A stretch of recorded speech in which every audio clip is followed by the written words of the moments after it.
आज मनुष्य बहुत जल्दी कह देता है मेरा टाइम खराब चल रहा है, लेकिन मैं तुमसे प्रेम से पूछता हूँ, बोलो समय कैसे खराब हो सकता है? समय तो भगवान की दी हुई वह धारा है जो बिना रुके बिना थके सबके लिए एक समान बहती है। जिस घड़ी में तुम ये वाक्य बोल रहे हो उसी घड़ी में तुम्हारा हृदय धड़क रहा है, श्वास भीतर जा रही है, बाहर आ रही है, आंखें देख पा रही हैं, बुद्धि सोच पा रही है। तू बताओ, जिसके भीतर जीवन की धड़कन चल रही हो उसका समय खराब कैसे हो सकता है? समय खराब उसे कहो जो बिस्तर पर पड़ा हुआ अपने शरीर को हिला भी न सके।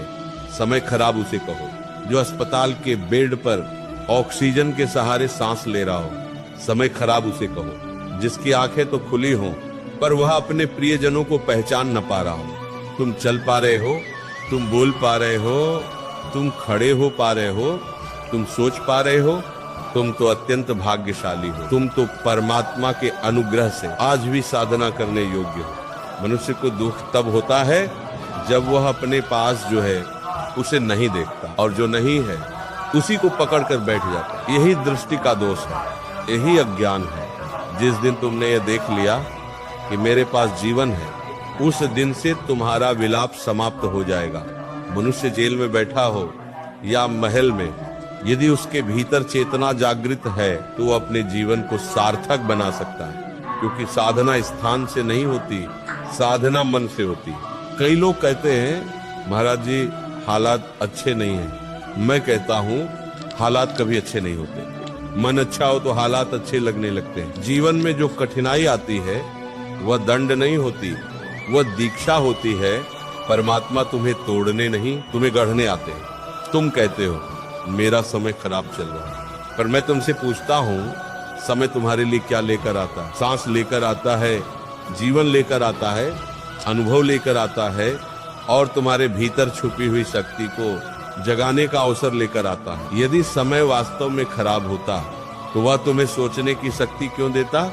वो तुम्हें उठने बैठने की क्षमता क्यों देता? वह तुम्हें आज भी अपने भीतर झांकने का अवसर क्यों देता?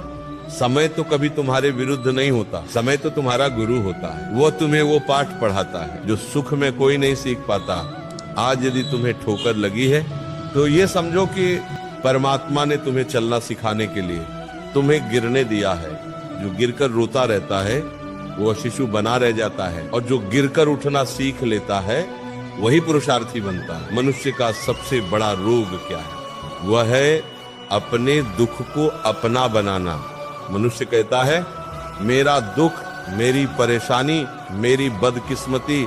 अरे मनुष्यों, दुख तुम्हारा नहीं है, दुख तो एक अवस्था है जो आई है और चली जाएगी। जिस दिन तुमने ये देख लिया कि दुख आया है पर मैं दुख नहीं हूँ, उस दिन तुम्हारा दुख आधा हो जाएगा। तुम्हारे पास आज जो जीवन है वह किसी का सपना है। किसी का सपना है कि काश वो एक बार फिर अपने पैरों पर खड़ा हो पाता। किसी का सपना है कि काश वो एक बार फिर अपने प्रियजन की आवाज सुन पाता। किसी का सपना है कि काश वो एक बार फिर अपने बच्चों को देख पाता। और तुम कहते हो मेरा टाइम खराब है।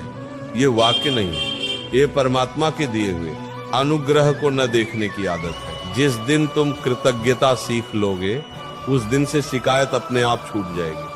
कृतज्ञ हृदय में कभी भी टाइम खराब नहीं चलता। मनुष्य सोचता है कि सुख आया तो भगवान अच्छे हैं, दुख आया तो भगवान दूर हो गए, पर सत्य यह है भगवान सबसे ज्यादा दुख में ही पास होते हैं, क्योंकि सुख में तो मनुष्य भगवान को याद ही नहीं करता।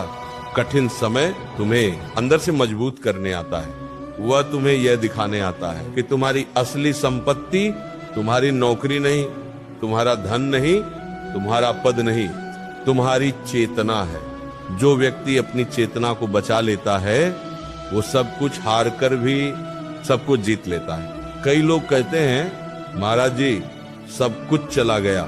मैं कहता हूँ सब कुछ कैसे चला गया? तुम्हारी सांस तो अभी भी चल रही है, तुम्हारी बुद्धि तो अभी भी सोच रही है, तुम्हारा हृदय तो अभी भी प्रेम कर सकता है। जिस दिन तुमने ये मान लिया कि जीवन का होना ही सबसे बड़ा सौभाग्य है, उस दिन से तुम्हारे लिए कोई भी समय खराब नहीं रहेगा। मनुष्य जेल में हो या महल में, यदि उसके भीतर स्मरण है, यदि उसके भीतर चेतना है, तो वह वहीं बैठकर भी अपने जीवन को ऊंचा उठा सकता है। साधना के लिए स्थान नहीं चाहिए, साधना के लिए मन चाहिए।